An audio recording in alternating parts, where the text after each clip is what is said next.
I think this entire conflict with Gaza is going to backfire on Israel. Yeah, I think so too.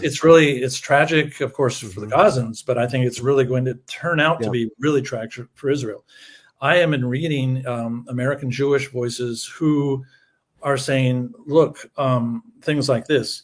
This war has either changed the Israelis, who now have become so eager for revenge and violence, or it has unmasked us, but we don't know who we are anymore. This is not the Israel that we recognize.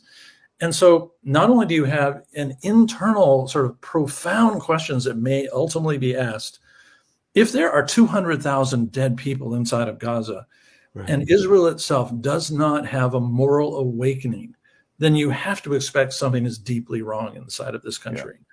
But American Jews are really wondering if their support, if Zionism in the form you see it in Israel really represents Judaism, they're asking hard questions about that. You see protests on university campuses all over the world, and you see nations of the world now standing up and saying, this is genocide. In other words, Israel is paying a steep price for what they are doing, and I'm not sure they realize how high that price is going to be ultimately. And I think it's going to be tragic in the long run for Israel. So no longer are we operating with conscience. We are actually operating inside of the Christian church with a kind of misplaced zeal that in some manner God wants these atrocities to go forward. So I guess my concern is that the American evangelical church has become immune to violence, has become sort of incapable of feeling anything when they see the slaughter of all of these people. And if that's the case, if that's what happens, the consequences for the American church will be severe.